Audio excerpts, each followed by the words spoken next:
হঠাৎ করে আমার আম্মু অসুস্থ হয়ে পড়ে। দেন এত পরিমাণ অসুস্থ হয়ে গেছিল যে হসপিটালে আমাদের থাকা লাগছিল প্রায় 3 থেকে 4 দিন। আপনাদের সবাইকে দোয়া করতে বলছিলাম, আপনারা সবাই অনেক অনেক বেশি দোয়া করেছেন, অনেক অনেক বেশি ভালোবাসা দিয়েছেন, এটার জন্য অনেক অনেক বেশি ধন্যবাদ। আর আমি যখন ভিডিও করতে এসেছিলাম কিংবা ভিডিও পোস্ট করছিলাম, অনেকেই বলছিলেন যে আপু আপনার মা কেমন আছে। এই সব কিছু মিলে আপনারাও যে আমার টেনশন করে, আপনারাও যে আমার পাশে আছেন এটা দেখে আর এটা ভেবে আমি অনেক অনেক বেশি খুশি। সো হ্যালো এভরিওয়ান, আসসালামু আলাইকুম। আম্মু হঠাৎ অসুস্থ হয়ে পড়ার কারণে নওগাঁ সদর হসপিটালে প্রায় 3 থেকে 4 দিন আমরা ছিলাম এখানে। আর এখান থেকে খাওয়া দাওয়া থেকে শুরু করে সবকিছু এখান থেকে আমাদের কিনে কিনে খাওয়া লাগতেছিল, কিন্তু বাসা থেকে যাওয়া আবার আসা এটা একটা ক্লান্তর ব্যাপার। এই কারণে এখান থেকে সবকিছু কিনে নিয়ে এসেছিলাম। আর সব থেকে বড় কথা, যেহেতু অসুস্থ আম্মু, সেহেতু অবশ্যই ডাব খাইতে হবে। ডাব খাওয়ার পর যে ডাবের যে শ্বাসগুলো ছিল ওগুলো আমি বসে বসে খাইছিলাম, কারণ আম্মু খাবে না।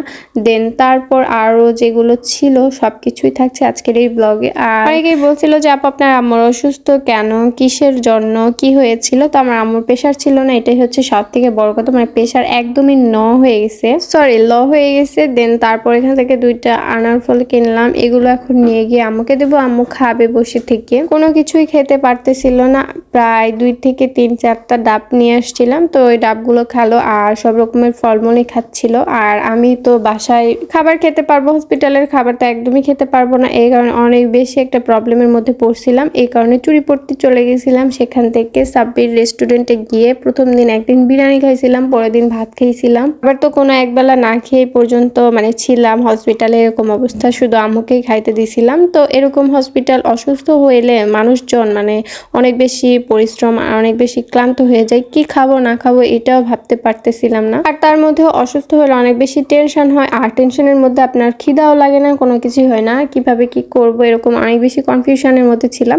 যদিও বা এগুলো আম্মুর এখন খাওয়া হবে না কিংবা এগুলো খাইতে পারবে না, এগুলো খাইতে একদমই পারবে না। এই কারণে আম্মুর জন্য নিয়ে যায়নি, আমি নিজে নিজে একটু একটু করে খাইলাম। সবকিছু খাওয়া দাওয়া কমপ্লিট করে আবার তো বের হইলাম। বের হওয়ার পর এখান থেকে একটা বাটন ফোন কিনবো আমার নানির জন্য। তো আমার নানি নিবে, তো এটার জন্য আমার নানি আমাদের টাকা দিছিল। তো ওই টাকা দিয়ে এখন নওগাঁ থেকে আমি একটা বাটন ফোন কিনবো। বাট কোনটা নিব, কেমন নিবে, কোনটা ভালো হবে, আসলে নানি তো আমার সাথে আসেনি, আমি একা এসেছি। তো এই কারণে অনেক অনেক বেশি কনফিউশনের মধ্যে ছিলাম। সবগুলো একটু একটু করে দেখে নিচ্ছিলাম যে আসলে কোনটা ভালো হবে। দেন অনেক অনেক খোঁজার পর মানে আমার পছন্দ তো হওয়া লাগবে, তাই না? পছন্দ না হলে তো কোনো জিনিস কেনাই যাবে না। বাসায় অবশ্য টাচ ফোন আছে, আমার নানি তেমন একটা ইউজ করতে পারে না, এই কারণে বাটন ফোন নিবে আমার মামাদের সাথে কথা বলার জন্য। তো অনেক খোঁজাখুঁজি করার পর অনেক বেশি দাম চাচ্ছিল, অনেক কিছু বলার পর তো দেন একটা তো পছন্দ হয়ে গেল। এখান থেকে এখন কিনবো। কেনা টেনা শেষ করে এখন আবারও যাব হসপিটালে। সারাদিন তো আমার এরকম ভাবে কাটতেছিল দিন। ধন্যবাদ সবাইকে এত দূর পর্যন্ত ভিডিও দেখার জন্য। আর অবশ্যই দোয়া করবেন আমার মা যেন আরো তাড়াতাড়ি সুস্থ হয়ে যায়। এমনিতে আলহামদুলিল্লাহ এখন বর্তমানে সুস্থ আছে।